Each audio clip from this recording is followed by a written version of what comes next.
Hi guys, Ren here and welcome to the workshop. Today we have a pretty special build going on. It's first for me at least, and it's not what you see every day. So I built a lot of Vengees, couple of tarmacs, not a Roubaix yet, but this one is even more special because it's a Roubaix Team Edition frame set.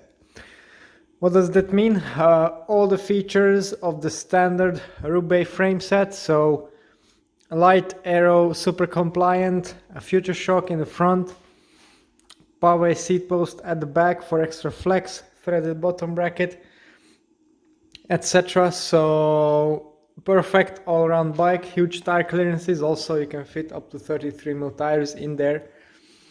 But the thing is, as I said, this is the team edition of the frame set, which you can also spot immediately from the camouflage style paint job. So how is that different from the regular tarmac? Well, this one has actually the long, low geometry that you find on the tarmac or the Venge. So it's essentially all the features of the Roubaix combined with race bike geometry. This is the bike that pros ride at the Roubaix or perhaps other classics if they choose to do so. And I think it's a pretty damn good race bike overall and would be my top choice if it was available in my size. You see, I think this bike or frame, because it's available only as a frame, is offered only in a couple of sizes. So that's 53, 55, 57 and 59. So yeah, it's just made and offered for sale probably to be UCI legal so the pros can use it. Otherwise, yeah, as you can see, it's not designed to tailor to a wide audience. So that means I can't have one in my size, even though I would be pretty interested to have a go on it. Anyway, this is the frame we're going to use. The wheels will be matching in terms of, well, the overall capability. So Enve 4.5 AR discs, again light, arrow and wide. Perfect match for a frame set of this kind. Tubeless, of course, tubeless ready with this flashy green carbon TI hub in there. So really nice indeed. Then we have Sram Red AXS 12-speed group set to complement. Oh, that's basically all the shifting and braking covered. S-Works power saddle, S-Works future stem, Aerofly handlebars. This is the aforementioned power seat post, designed to give a lot of flex. And yeah, here are the small bits for the frame, which are the same for the regular Roubaix as well. You get the lever style and the flush style through axles. Obviously these are the ones we're going to use because yeah, they're just a lot cleaner. And yeah, that's what the build is going to look like. It will be pretty straightforward because there are no integrated parts on there. Also threaded bottom bracket, which is always nice. So yeah, without any further ado, let's get cracking.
Okay, now we have the bike ready, and it's a pretty stunning looking specimen at that.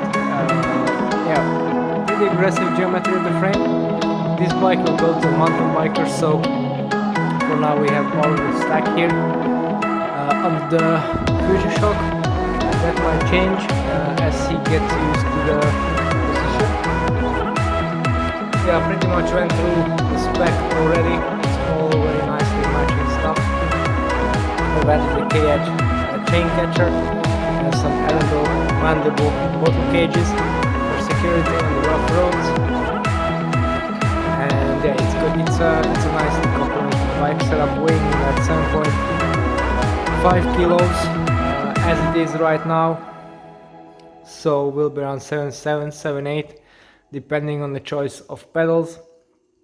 So yeah, no real weight penalty or aero penalty when going to the Roubaix. For many people it's the not very attractive option, but in my book it can be a perfect race or training bike, particularly this team version, which has a long and low geometry on there and looks pretty neat in this camouflage finish. Honestly, if this bike was made in my size, I'll probably go for this one over the Venge because of its features. Yeah, so a couple more angles of that. The green carbon TI hubs give it a nice pop, although I'm not a fan of green, but here it matches quite nicely. The seat post we have fully extended for now. I'm going to set it up for its exact saddle height.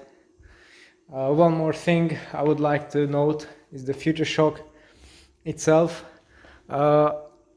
The complete bike build is super straightforward because it has threaded bottom bracket, E-tap, and yeah, everything is nicely done, no integration. So very fast. I was ready with it in 2 and something hours. And the only thing that I took more time to get dialed is the Future Shock assembly itself, because I wanted to make sure that it works. I've never worked on it before. It's quite neatly thought out. So basically you have the carbon steerer at the fork ending here. So if I just pop this out, I won't be able to do it with one hand. This is what you find underneath the cover.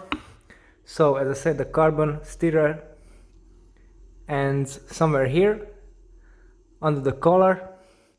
On the front you have positioning bolts, so it's centered compared to the straight path, a straight axle or line from the wheel. Then you have a clamp and you have preload adjust bolts. So essentially it works in a way that the basic metal part, the complete Future Shock assembly, slides into the carbon steerer where it is clamped.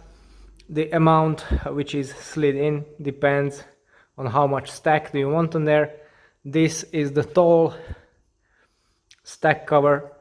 Then there's also a lower one which is basically flush with the collar for the lowest possible setup, and you can put 3 5mm rings on there for even more stack. So this is basically the highest stack option.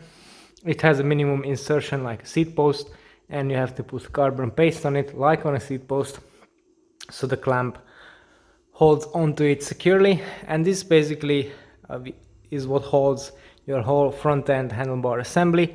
And then finally you take the 2 little preload bolts on the side, and since you don't have a steerer all the way, you can't preload the bearings from the top, so you have to do it from basically from the middle. So these bolts extend and they press down on the top this metal shielding plate of the bearing, and that's how you preload the headset. So pretty straightforward.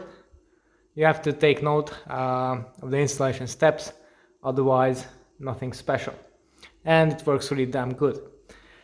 I haven't tried it personally, but that's what the reviews say anyway. Yeah, so S-Work Roubaix very interesting bike for me, and I'm hoping to build up some more in the future. Now if you like this feature and you want to know more about other bikes that I build and work on, then don't forget to tune into the channel later on and subscribe. It's all for today, thanks for watching and see you next time.